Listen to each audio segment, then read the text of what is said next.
Bienvenidos para esta conferencia de prensa de apertura con el presidente de la FIFA, Gianni Infantino. Gracias por su tiempo.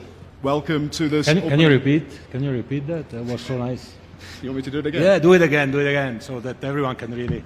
Hola a todos, bienvenidos para esta conferencia de prensa de apertura con el presidente de la FIFA, Gianni Infantino.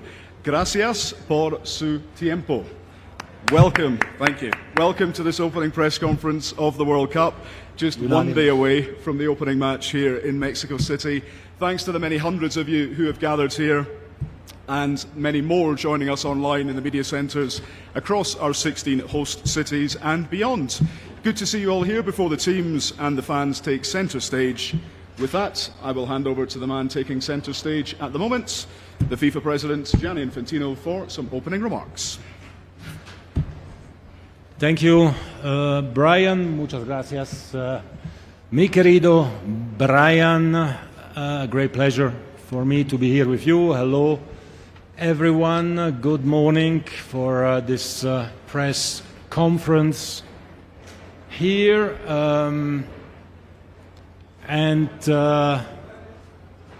¿Qué pasa? ¿Todo bien? Bien. Bueno.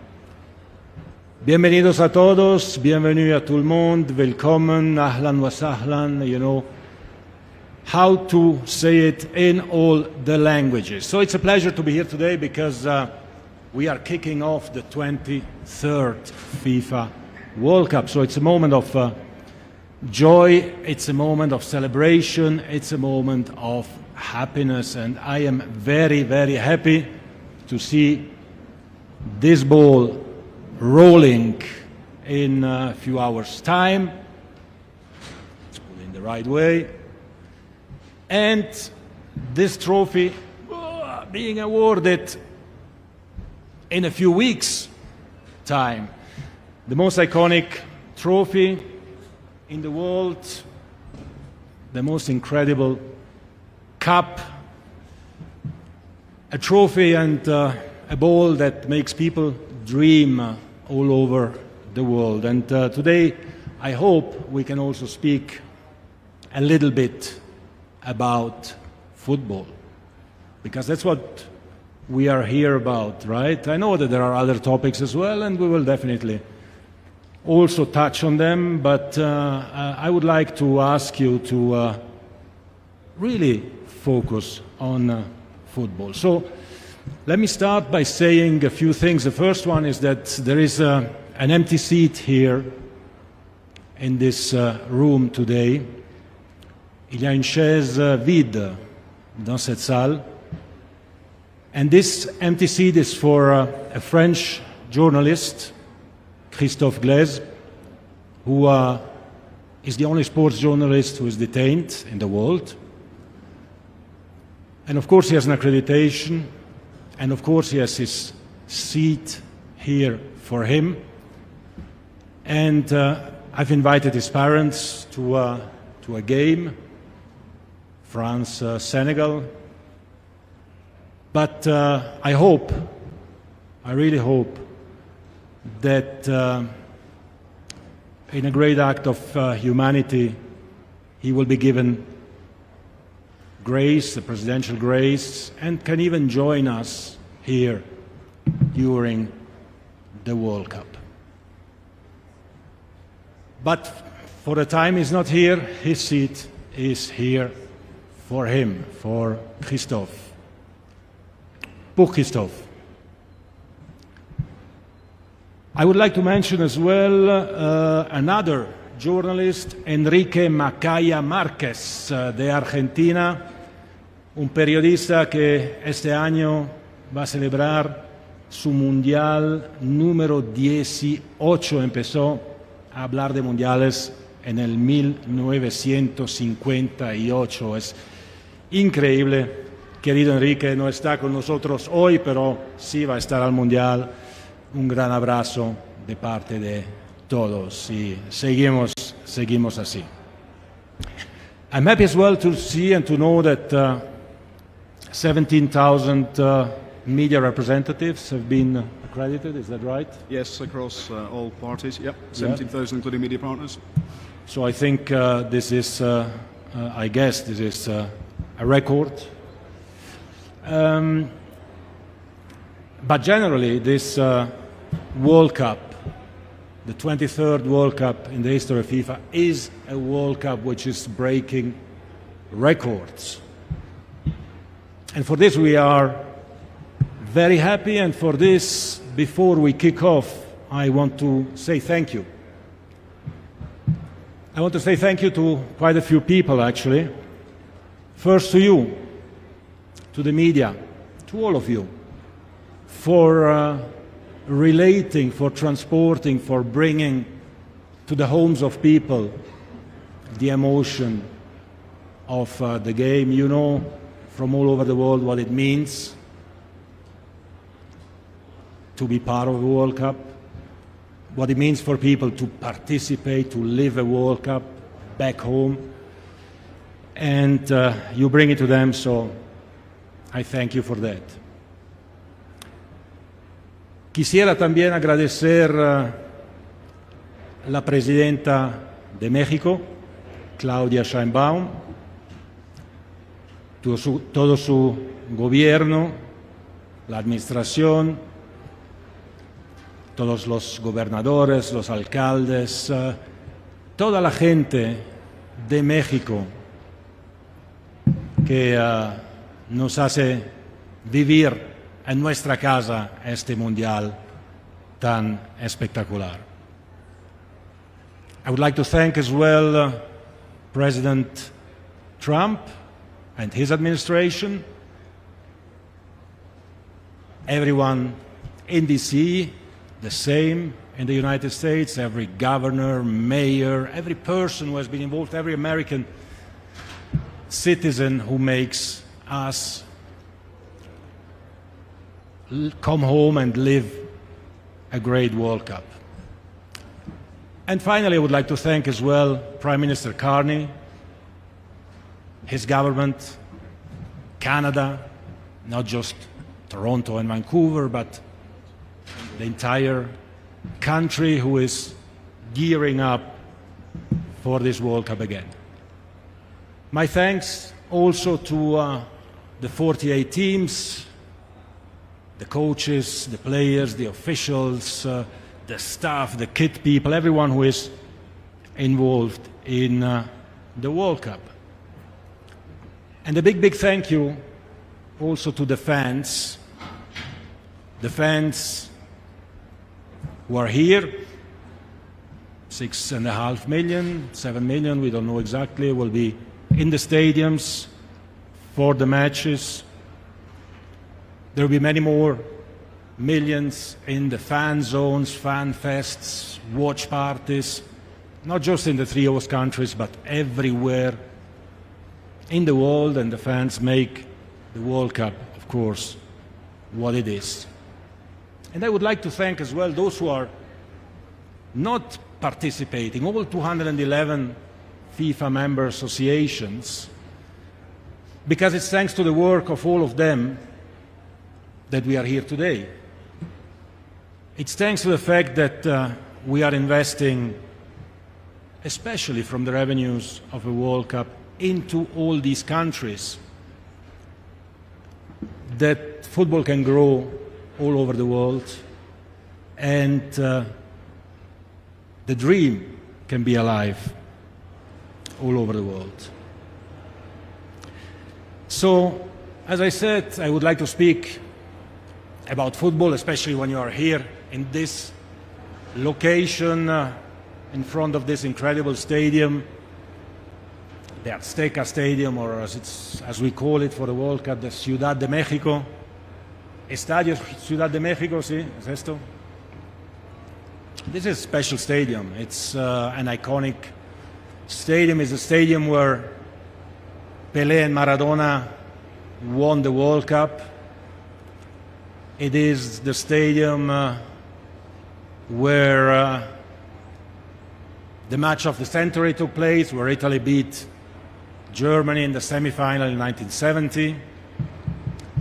By the way, Gianni Rivera, who scored that 4-3 goal, will be here tomorrow, and Rivellino from Brazil will be here as well. It's the match where Manuel Negrete scored that incredible goal in the last World Cup here. It's the only stadium which will have 3 opening games. It is a real cathedral of football, and it is definitely a part of the world that is blessed by the god of football, or the gods of football, because otherwise we wouldn't have lived so many incredible things here. So, before just opening the floor, can I say another Absolutely. few things? Go for it. What's this noise? Air condition? Yes. Okay.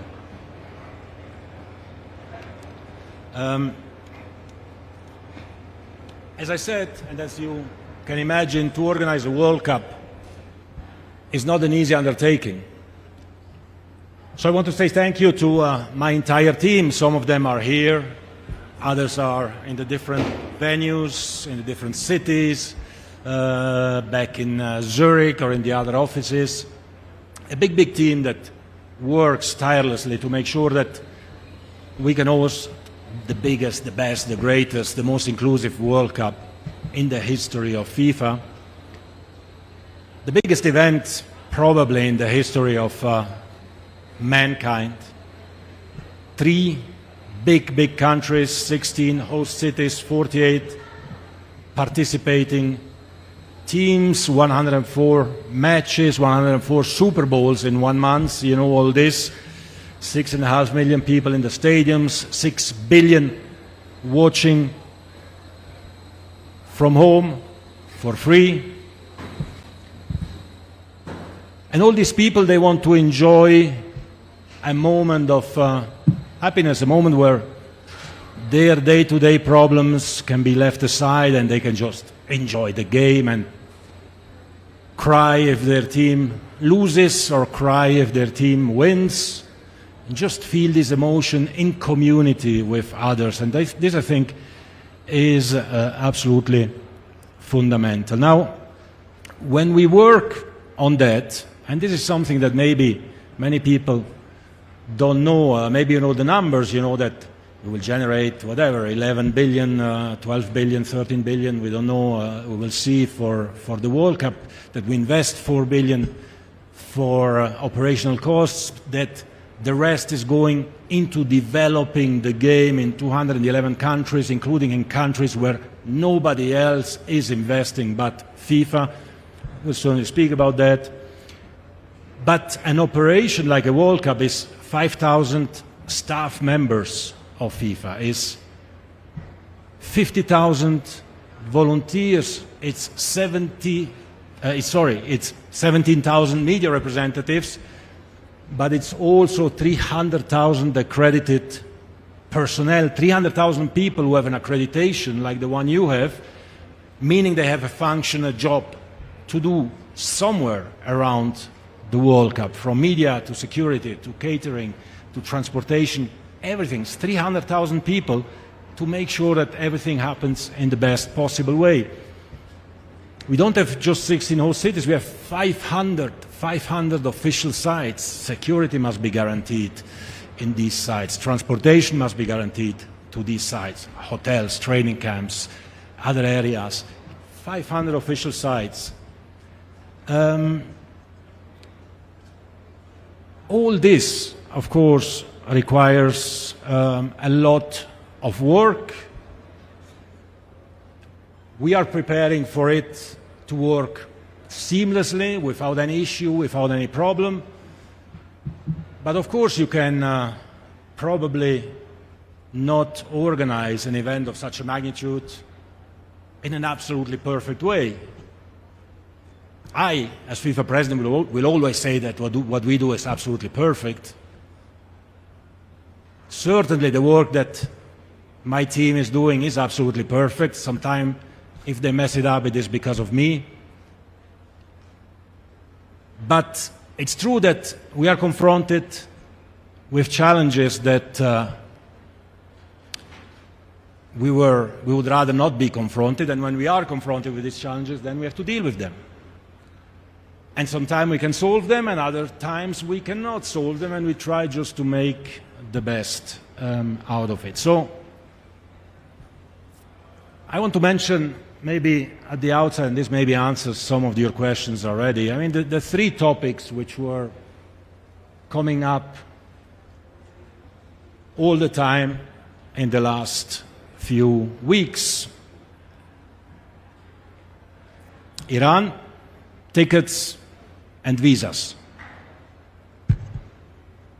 Nothing to do with football, a lot to do with the current situation, with our host countries, with the world the way it is. So let me say that on Iran, I'm very happy because I went to see myself the Iranian team in Turkey, in Antalya, in March of this year. And when people were saying, well, it would be impossible for Iran to come to the World Cup, I told them and I promised them that they would come, and if I had to go with a bus to Tehran and drive them here, I would do that. Their answer was, we will take the bus ourselves and drive it if need be. We qualified and we want to play. And this is the spirit of football. Now, of course there are challenges. Of course it's not easy. I don't know who else would have been able to ensure that in these circumstances, which we cannot influence, obviously, in these circumstances, Iran could come and play. And where Iran plays, the stadium will be full, and I hope there will be a positive atmosphere, because this is football. This is about people forgetting for a moment their realities and being able to focus on a match and on a team. So I'm very happy that we managed to get Iran to come and play in this World Cup. And I'm proud of the work of my team and grateful to the administrations of the three host countries for having cooperated with us to make this happen. And there are some issues that we are still dealing with, of course, to make sure that everything goes in the right way. The second topic is tickets.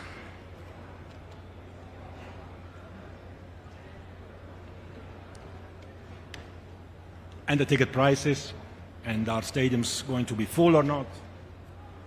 You tell me if I forget something, Brian. Well, don't worry. Or you will tell me certainly as well. So we sold until today over 6 million tickets. There are always tickets on sale. As you know, we also need always to keep some tickets for those teams who qualify for the additional rounds. The demand has been unprecedented, but not unprecedented by a little bit, but unprecedented by a factor of 10 or more. The number of ticket requests we received has been absolutely incredible, and I want to start there as well by thanking all the fans who bought a ticket, who are buying tickets to come to the World Cup. The World Cup is a unique event, an event that takes place every 4 years. The last World Cup in this part of the world was in the last century, in 1994 for the US, in 1986 for Mexico. We don't know when the next one will be. It is a once-in-a-lifetime experience, and when you are in a country, when you are in a part of the world, you need, of course, to deal with the local habits and the local customs. And let me just say that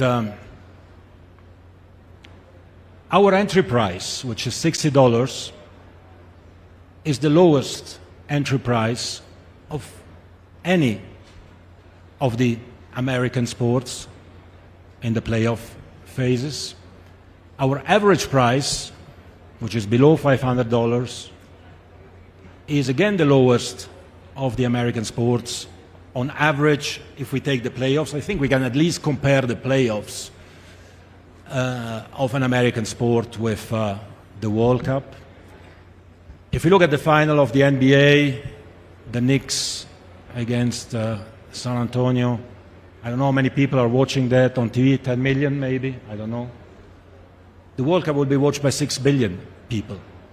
So in terms of importance, the World Cup is much, much more important. And the fact that when we put these tickets on sale, they go on the secondary market, which is absolutely legal here, and they are sold for a much higher price.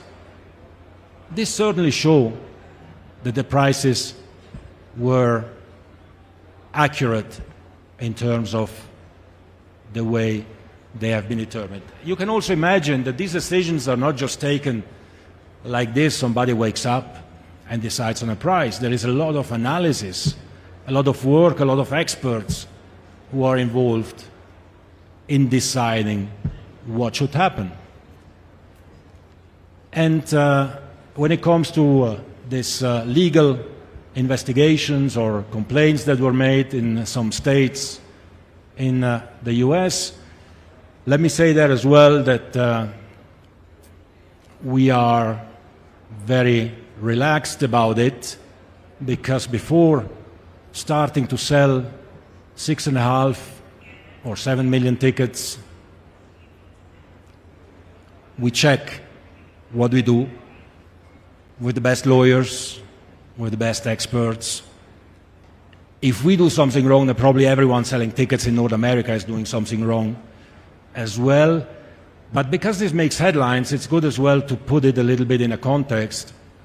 And let's say California, who was the first one. I was in Los Angeles yesterday as well, by the way. Fantastic fan fest there at the Coliseum. Sold out for tomorrow. 40,000 people will watch the opening of Mexico, South Africa in Los Angeles Coliseum. Beautiful. So in California, we sold around 800,000 tickets for the games in Los Angeles and San Francisco. Now, out of these 800,000 tickets, we had 3. Not 3,000, not 300, 3 customers who complained. I think a 4th one came since, so it's 4. And all these cases were solved before, of course, these investigations started. So we welcome every investigation. We are happy to present everything, and we are happy to make our case. But what is most important in all of that is that every dollar that we generate goes back into football. If we were, like everyone else in football does by now, selling our TV rights on pay TV, like everyone else, and nobody is shocked about that, then billions of people in the world will not have access to the World Cup. We would generate 4 times more revenues, and we could give the tickets probably for the matches for free. They would still end at the black market and in the secondary market and be sold at thousands of dollars. So we have to strike a balance. And for me as FIFA president, it is important that we invest in all the countries where nobody wants to invest. Who is investing in South Sudan? Who is investing in Sierra Leone? Who is investing in Bhutan or in East Timor or in Vanuatu? Nobody. We do it, and we do it thanks to the revenues that we generate. And when it comes to ticketing in particular, and ticketing in this World Cup in particular, it is also connected with events like concerts, halftime show, pre-match, during the halftime, at the final, which again are connected with the FIFA Global Citizen Education Fund, where we want to raise money to invest in education, again, all over the world, in Africa, in Asia, in Oceania, Central, South America, everywhere where there is a need is where the money goes. So I thank very much all those who are contributing to make this happen. Now the third point about the visas, also there we have heard and read a lot. Truth is, we have been able, when it comes to the US in particular, where the highest number of games are taking place, to organize with the American administration the FIFA pass system, so a speedy procedure to obtain the visas, which I am told is working. Now, maybe it's not working always and with everyone, but in the vast majority of situations it is. We have obtained that the bonds or the payments which had to be made on some countries in Africa have been waived, so they don't have to be made for those who are coming to the World Cup. No government has obtained that for their citizens. We obtained it for the fans. Of course, it is unfortunate as well what happened to Omar, the referee from Somalia. But again, we don't control everything. We try, we will discuss, we will speak, we will see. Maybe sometimes it's good as well to just, chill, relax. We work on everything. We try to solve everything. Sometimes to immediately start screaming and shouting has the opposite effect of finding a solution. Believe me when I tell you, or don't believe me if you don't want, but we try always to find solutions. Always. But then we need to respect that we are not the kings of the world who can rule over governments and police forces and I don't know what. We are a sports organization. We try to do our best with the means that we have to make as much as possible. And in this, and I conclude, we want to unite the world. And if I can ask you one thing, again, if you want to criticize me, it's fine. It's okay. But promote the unity of the World Cup. Promote people coming to the World Cup, feeling those emotions that all of you have been feeling when you were children, and I hope you can still feel them now, because we want to unite the world. And speaking about uniting and unity, I want to give you two more pieces of information. Also there I've been reading a lot and I've not been saying anything. So we just have reached an agreement and signed a memorandum of understanding with FIFPro, the Players' Union. And this is good news. It's about unity, about bringing everyone together, because we've always been having dialogues. Now, sometimes you don't agree. When you don't agree, well, you can go and say it to everyone, or you can sit down and discuss and see what makes more or less sense. So we signed a memorandum of understanding with FIFPro. Everything is agreed. We have an agreement of the Players' Union, of the EFC, the European Football Clubs, and of the World Leagues Association on the new version of the regulation for a status and transfer of players. This is very important as well. This is $7, $8, $9, $10 billion moving from one country to the other, helping training clubs. This has to be regulated. And because of a case, the so-called Diarra case, we had to revisit it. We did. We made an agreement as well with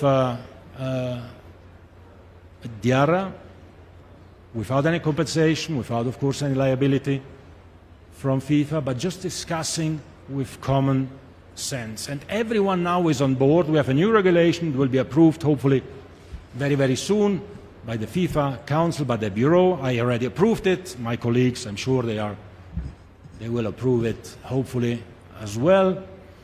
And we will be able to start the World Cup and then also the transfer season and so on with a much more united landscape in the world of football. Thank you very much. The floor is yours. The floor is yours. Thank you very much, Gianni. Okay, time for questions. Please wait for the microphone. One question each per organisation. I want to try and get to as many of you as possible. If you could state your name and organisation. So we'll go first, please, on the front row. Gentleman, okay, front row here. Second, here, this gentleman here.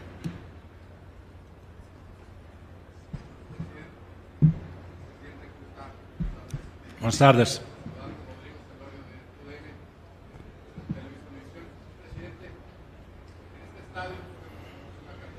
Es un templo de fútbol, será la tercera inauguración en la historia, ningún otro estadio lo tiene.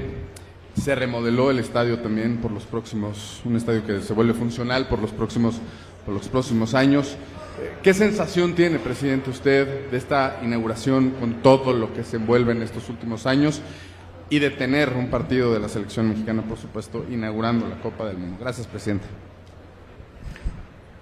Muchas gracias por la pregunta. Bueno, la verdad, como presidente de FIFA es una emoción única para mí estar en este estadio inaugurando el Mundial número 23 y aún así un día 23, el 23 de marzo, pero eso no tiene nada que ver.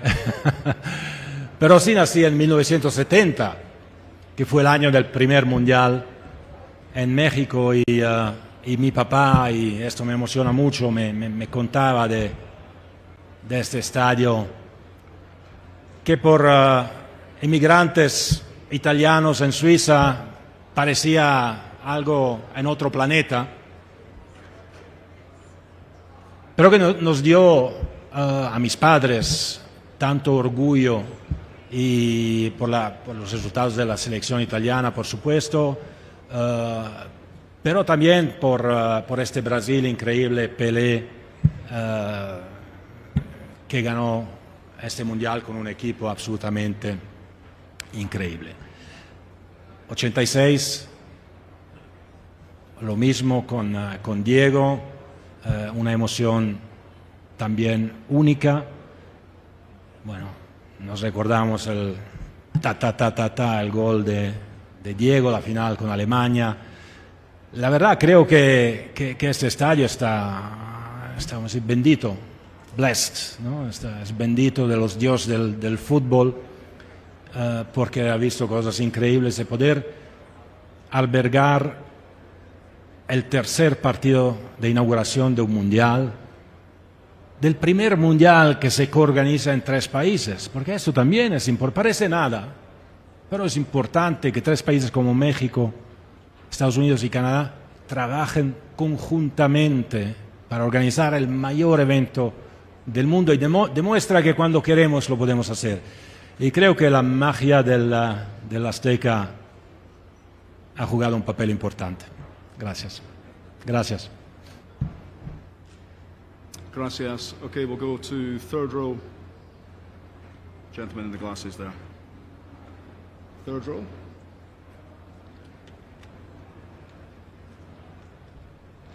The third row at the back. Third row. Aquí. Keep going. There. Yeah. Thank you. Sí, hola Gianni, José Hola. Luis Díaz del diario AS. Llevamos muchos meses hablando de todos los problemas, has estado tú media hora hablando de los problemas que se han suscitado y solucionado, pero estamos hablando muy poquito de fútbol. Creo que estamos ante el momento que todos esperamos durante 4 años. ¿Qué se espera de este Mundial? Vuelven a estar Messi, vuelven a estar Cristiano, estarán dentro de 4 años otra vez, seguro, conociéndoles. ¿Qué expectativas tiene FIFA sobre este Mundial y sobre, bueno, qué opinión tienes tú en concreto favorito, no favoritos, háblanos un poco de fútbol. Claro. Bueno, muchas gracias. Absolutamente. Creo que va a ser, y no soy yo que lo digo, que no entiendo muy poco de fútbol, como sabéis, pero tengo gente a mi alrededor que conoce muy bien el fútbol. Este mundial va a ser seguramente uno de los más espectaculares de la historia, porque ya hoy es muy difícil ver quién puede ganar este mundial. En pasados mundiales había siempre 2, 3 favoritos, luego había una sorpresa, pero en este mundial la verdad es muy difícil, ¿no? Pueden ser los europeos, España, Francia, Inglaterra, Alemania, Italia, no, Portugal, por supuesto, puede ser Brasil, Argentina, bueno, Ecuador, Colombia tienen muy buenos equipos también, puede ser Marruecos o Senegal, de África, sorpresas, no sé, Japón tiene muy buen equipo también y lo hemos visto, Noruega tiene buen equipo, va a ser muy difícil ver o decirlo anteriormente quién puede ganar. Y por eso creo que va a ser espectacular. Va a ser espectacular también porque vamos a tener distintos equipos que juegan en distintas partes de los 3 países. La altura en Ciudad de México, clima tropical en Miami, en el oeste de Estados Unidos, otro clima. Otra vez, estadios cerrados, estadios abiertos.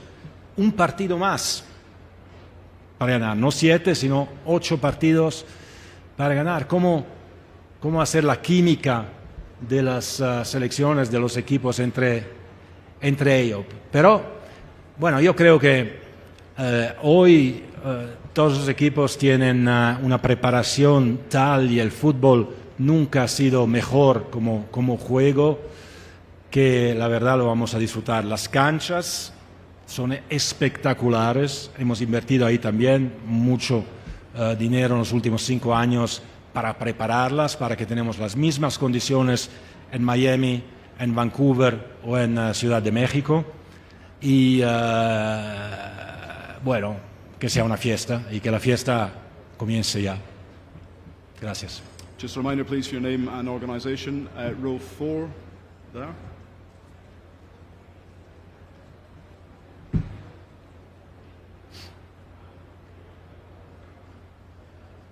Thank you. Dan Rowan, BBC.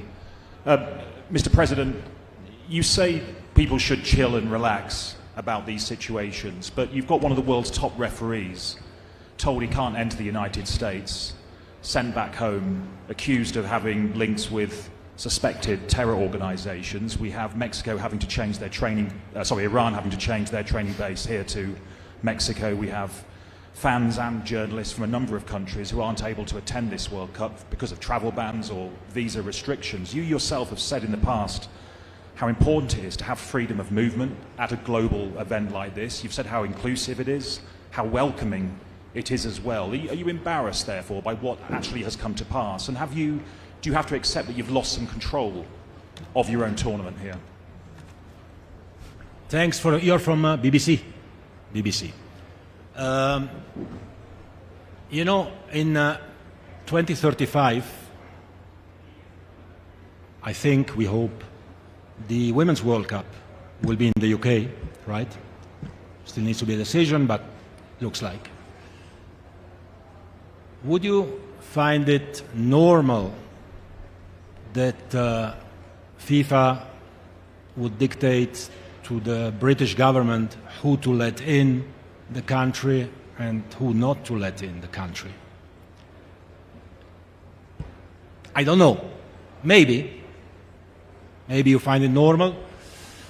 I would like, personally.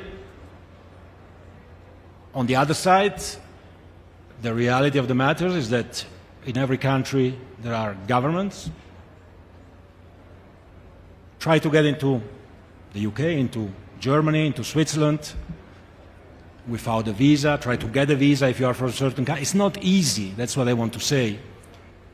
It's not easy when you have 300,000 accredited people, majority of which from outside of the US, to process them, to vet them. You don't know, unfortunately, our world is, a very aggressive world, and security goes above everything, and you need to respect the decisions which are taken. And when I say to chill, I don't mean to chill and do nothing. I mean to trust us, that we are working behind the scenes, we are trying to understand, and there are things we can know, things we cannot know, things we are told, things we are not told, and we always try to make the situation as positive as possible and to find solutions. Sometimes we manage, other times not. I think it has already been successful to bring Iran to play in America. I don't know who would have managed to do that. And of course everyone here believes it's the right thing to do. But, again, we don't live on the moon, we live on planet Earth, and you have to deal with different situations. We try to do our best. Thanks, and man. I hope we'll have some good news. Gentleman in the front row. Thank you. Presidente John Sutcliffe de ESPN. Yo le quiero hacer una pregunta a Gianni Infantino, el ser humano. Hoy vivimos un tiempo que hay gente en guerra, gente que no se lleva, falta de empatía. ¿Cómo estos 39 días pueden ayudar a toda esa gente por todo el mundo que no se lleva? A ver si por lo menos empiezan a tratar de llevarse. Gracias. Gracias por la pregunta. Yo creo, la verdad, creo en la magia, en la potencia del balón de fútbol, de este trofeo, de la Copa Mundial de la FIFA, de estos partidos, de este Mundial. Yo soy, como todos, veo la situación en la cual está el mundo. Además de esto, todos tenemos nuestros propios problemas personales en cada lugar del mundo. Pero creo también que un evento de una magnitud, de una importancia, de una potencia trascendental como un mundial puede ayudar, porque estoy convencido que el ser humano es bueno y no malo, profundamente bueno y no malo. Y aunque algunos malos hay, por supuesto, y algunos quieren y piensan que solamente, una cosa que se oye siempre, solo malas noticias es noticia. Creo que no es así, porque lo vivimos siempre, lo vivimos en el último Mundial en Qatar, donde teníamos miedo de tener aficionados de 32 países en el mismo lugar, al mismo tiempo. Normalmente hay aficionados de 2 países en la misma ciudad y hacemos todos planes de seguridad porque una parte de la hinchada se venga de aquí, otra parte se venga de allá para que no se encuentren y todo esto. En Qatar estaban todos ahí juntos durante un mes. ¿Y qué pasó? No pasó nada. Amistades, felicidad. La gente no hablaba los idiomas, pero comían juntos, jugaban al fútbol, porque la gente quiere estar juntas y quiere tener un momento de felicidad. Y creo entonces, y también pienso a mi situación cuando era niño, cuando no teníamos nada con mis padres, con mis amigos emigrantes en Suiza. El Mundial era la ocasión de tener un orgullo, de tener una fiesta, de tener un momento de compartir una emoción con alguien y la verdad creo que nuestro mundo, sobre todo hoy, es lo que necesita y por esto lo que les pido es transmitir esta emoción positiva a todo el mundo. Luego los problemas que hay, bueno, los hablamos y los resolvemos. Gracias. Okay, next question over this side. 6 at the top. Thank you. Jabulangita from News 24 in South Africa.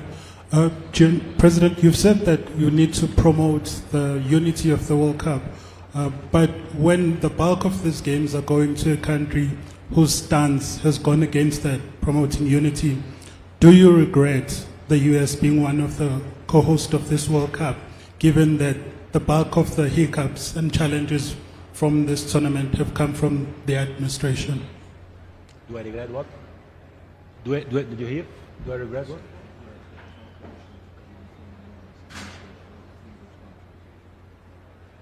No, I don't regret anything. I think, I mean, you know, I've been organizing events for the last, I don't know, 30 years probably, between UEFA and FIFA. I'm pretty much, I'm looking at my colleagues here, I'm pretty much used to deal with issues. If there are no big issues, there are small issues, and the small issues become big issues as well. The press conference I made 3.5 years ago, you all remember that. The issues there were different, probably bigger. We were giving, and I was feeling that I have to give the voice to all those who are unheard, the global south or whatever I've been told. So, you know, there are issues as it's normal for an event of this magnitude. I'd always hope there are no issues, but hey, that's what we have to deal with. Some come from the United States, some from Canada, some come from Mexico. We deal with all of them and we have the same positive spirit. Hopefully we can solve all of them. Probably not, but we still do our best. Okay, thanks. Front row here. Thank you. Tom in front. In front. Yeah. In front, Tom. Front row. Thank you. Hola, presidente, ¿cómo estás? Marina Granciera de Caracol de Colombia. Quisiera preguntarle por... Caracol. Sí. Quisiera preguntarle por el nuevo protocolo de himnos que van a tener en la Copa del Mundo. Esta semana fue una gran novedad y quisiera saber cómo va a funcionar y cómo llegaron a la conclusión de que eso sería una novedad importante para esta Copa del Mundo. Gracias. Gracias. Bueno, gracias por la pregunta. Y ya vamos a ver cómo va a ser, ¿no? El nuevo protocolo. The new protocol. ¿Contesto en inglés o majority English o Spanish? Español. Español. Es que mi español no es tan bueno. Bueno, vamos a intentar. Vamos a intentar, porque es una pregunta, la verdad, muy importante, muy interesante. Por primera vez vamos a tener todos los jugadores, los 26 jugadores que van a ir al campo. Las banderas van a ser enormes y el himno nacional se va a escuchar con las banderas enormes y con todo el equipo ahí en el campo.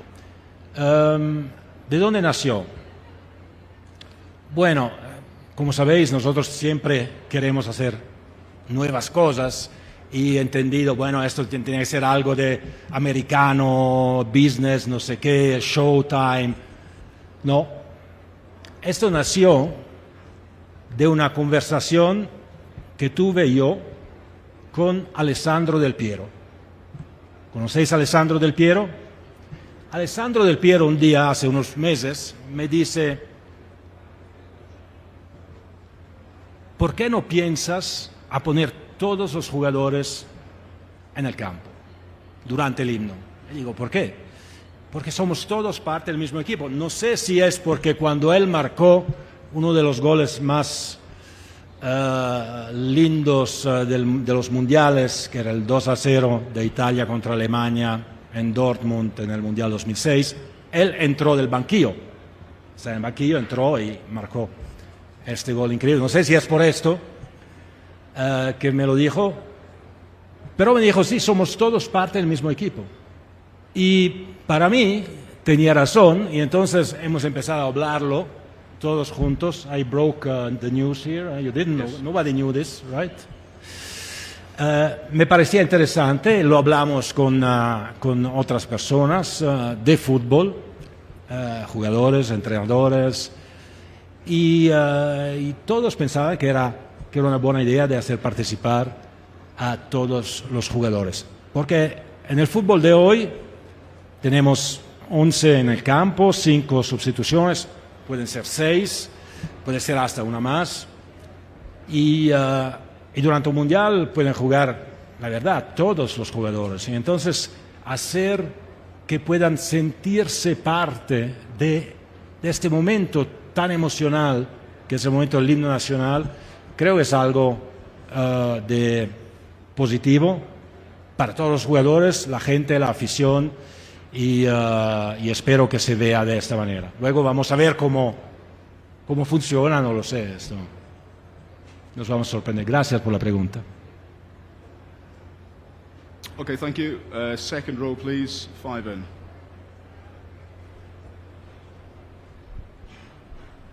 Six in.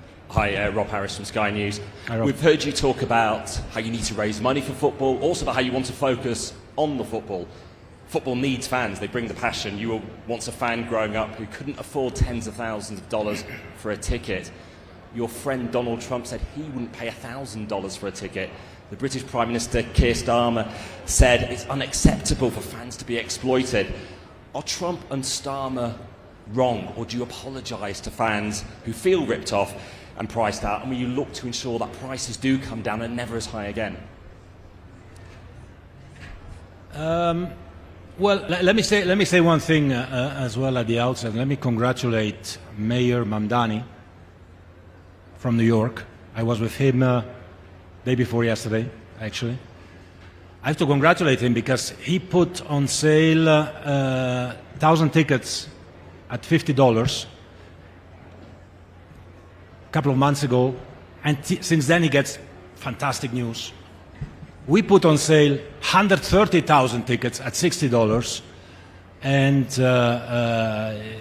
we don't get great news. Probably has better communication people than us, or probably he's better than me. I don't know. But I want to congratulate him, of course, for that and for that initiative as well.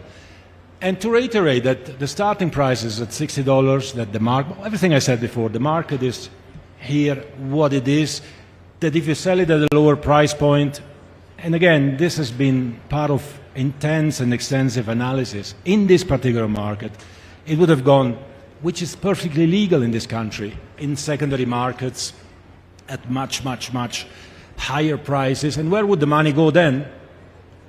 Well, to those who organize secondary market or black market activities, and not to football. So every dollar that comes in goes back into the development of football. We have one competition every 4 years that generates revenues. The 47 other months out of the 48 of 4 years, we are investing this revenue in the growth of the game. Nobody else is doing that. Nobody. This allows us to maintain as well free TV. I said we could put everything on pay. We would generate 30 billion revenues, probably. But then you have billions of people in the world who would not be able to watch the World Cup. So the soul and the heart is the fans in the stadiums, it's the fans in the fan zones, it's the fans at home, it's every football fan. We want to bring the World Cup to every football fan. And this is what this price structure is. This is what dynamic pricing is as well. We had the Club World Cup last year. The prices of some matches went up, others went down. In this situation, they could have gone down as well. They didn't really go down. This shows that maybe the price point was the right one. As FIFA president, I have the statutory responsibility to generate the income which allows FIFA to invest in all of these countries where otherwise nobody would invest. And I know that, some people from some parts of the world, maybe they don't care about that. But at some stage, we need to think as well of them. And if nobody thinks of them, well, we do. We do think of the majority that doesn't speak, that doesn't have voice, that doesn't have anything. In FIFA, they have a vote as well. I've also heard saying, well, this money just goes to the federations to secure power or stuff like this. Well, tell me, where should the money go otherwise? Where? To finance corrupt practices? I don't think so. It has to go to the federations. It is checked and it is invested to give children hopes and dreams. We are building 100 academies all over the world, again in countries nobody puts their feet in. And at some stage, we have to accept as well that democracy is not just an empty word. And if we accept democracy, we have to accept the one member, one vote situation, and that if we were putting on a vote certain things, well, they would go in a certain direction. This is what makes FIFA different from anyone else. I know that there was some medieval practice in some parts of the world, and you know which ones, where rich people would have more votes than poor people. I don't know if you would like, not you, but if anyone would like to go back to that system. Maybe some would like. Well, it's not right. It's not going to happen. Thanks God this is the medieval and we are now in the second, 21st century, right? So we continue to invest. We continue to thank everyone who helps us investing in football all over the world, and we want to see players from all over the world playing. In the Club World Cup last year, only in the final, we had players from 16 different nationalities and 5 different continents playing. This would be impossible without the World Cup, without the revenues generated at the World Cup, and it would be irresponsible if we don't generate the right revenues in this market as the right revenues in every market that we do. Look at the debutants. Cape Verde. Do you think Cape Verde would ever had the chance to qualify for a World Cup? They qualified. For them, it's maybe nobody cares about Cape Verde or Curacao, but for them, it's the most important thing in the world, and for me as well. Haiti, they don't play in their home since 5 years. 5 years. And they qualify to the World Cup. I've been to see Haitian boys and girls in Miami. I was in Haiti some years ago. And to be able to give them this is priceless. This is priceless. Thank you so much. Okay, question over here at the front. Gentleman with the glasses. Bonjour. Yep. Mehdi Foudi, for Bein Sports. Pour diversifier un peu, je vais vous poser la question en français après l'anglais et l'espagnol. Monsieur le Président, je pense que nous n'avons pas vécu autant de défis lors de l'édition passée au Qatar, qui a été pourtant critiqué injustement même avant le coup d'envoi, et à la fin il aura établi des standards très élevés sur le plan sportif, avec une finale considérée comme l'une des plus grandes de l'histoire, avec un niveau globalement très très salué. Mais au-delà des records économiques que cette édition devrait naturellement battre, j'aimerais bien savoir quels sont les critères de réussite pour la FIFA. Qu'aimeriez-vous voir se produire sur le terrain pour pouvoir dire à la fin que voilà, cette édition a dépassé celle du Qatar? Écoutez, pour que cette édition soit un succès, je pense qu'il faut que les gens soient heureux. Si on arrive à faire en sorte que tout ce que je disais avant, je ne vais pas répéter tout ce que je disais avant, mais que les gens puissent oublier pendant un moment, 90 minutes d'un match, les 3 matchs, les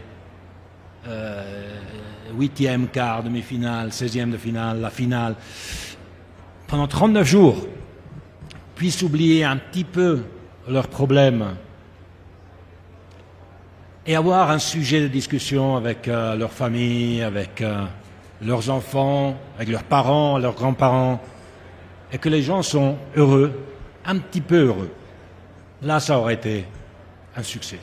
Après, j'espère évidemment de voir des buts incroyables sur le terrain, de voir des matchs époustouflants. Tout est fait pour, clairement, d'avoir la sécurité dans les stades, d'avoir pas d'accidents. Ça, c'est crucial dans les stades, mais aussi dans les villes. Évidemment, c'est un des défis les plus grands de cette Coupe du Monde, c'est les distances, c'est 3 pays différents, tout ce qui est en termes d'organisation. Comme moi, je parle des 300 000 personnes accréditées qui travaillent sur la Coupe du Monde, je ne compte pas tous ceux des différents gouvernements qui travaillent aussi ensemble, dans les 3 pays, mais aussi en dehors, les corps de police, d'armée, etc., qui doivent coordonner pour que ça soit une Coupe du Monde sûre. Et pour qu'elle soit sûre, je pense, si on arrive à désenfler certaines des polémiques et travailler sur des messages positifs, ça serait quand même beau. Merci beaucoup. Ceci dit, Qatar, c'est exceptionnel. Okay, over here. Gentleman, 4th row at the back.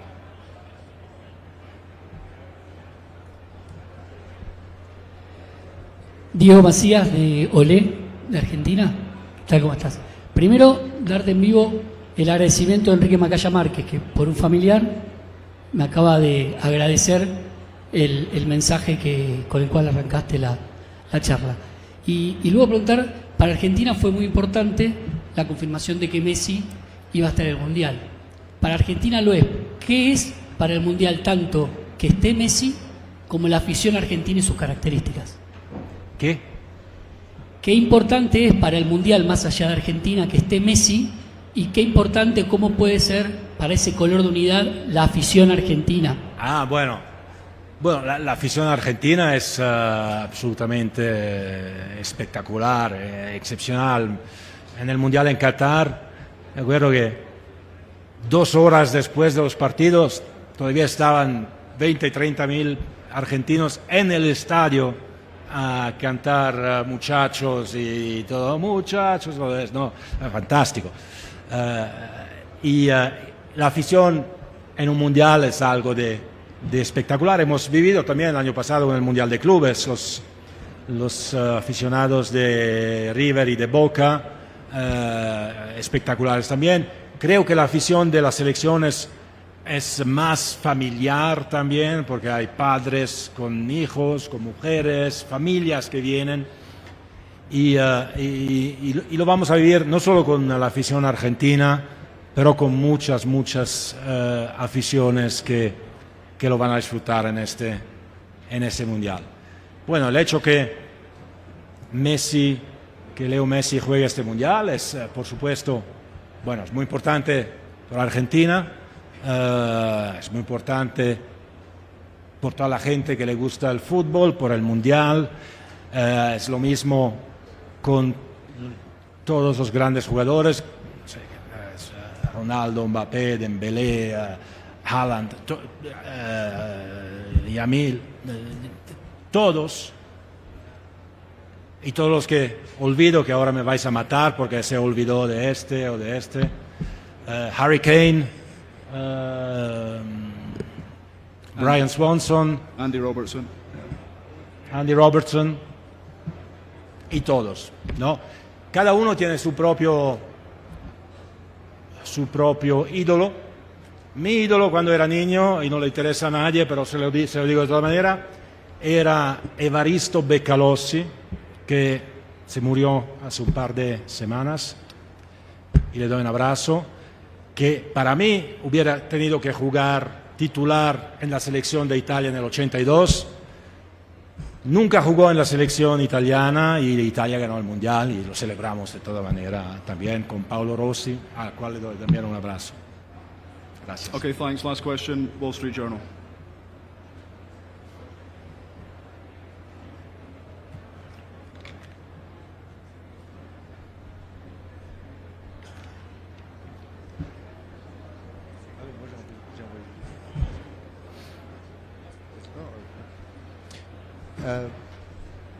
I wanted to ask how you would characterize the relationship you've had with President Trump, the cooperation or not that you've gotten from this administration and the previous one, and lastly, how you would describe what you've done to keep President Trump on side over the past year, including the FIFA Peace Prize.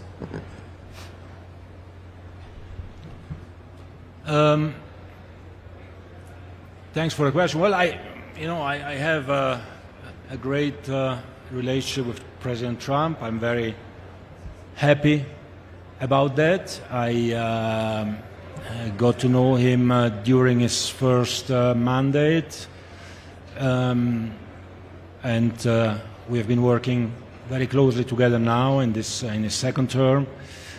Without his engagement and his involvement, I think it would have been impossible, as simple as that, it would have been impossible to organize a World Cup in the United States. He understood immediately the magnitude of the World Cup, the impact of the World Cup, and instructed as well, of course, the administration to help and assist. Now you're speaking about the biggest power in the world, so of course there are certain things that have to be taken into account. We've been discussing about them earlier. But to be able to exchange with the President on important topics, with his administration, to put everything on the table without asking for anything, but trying to explain, I think is probably the key to having a positive relationship. That's the way I see it. Okay, thanks. Sorry? That's it. All for time, thank you. That's us finished. That's us finished. Yeah. Okay, thank you. Okay, media@fifa.org for any questions. Otherwise, thank you for your time and enjoy the tournaments. Thanks, everyone. Thank you. Enjoy the World Cup. Enjoy the World Cup. Thank you so much. And don't give a hard time to the two coaches who will come afterwards. Huh?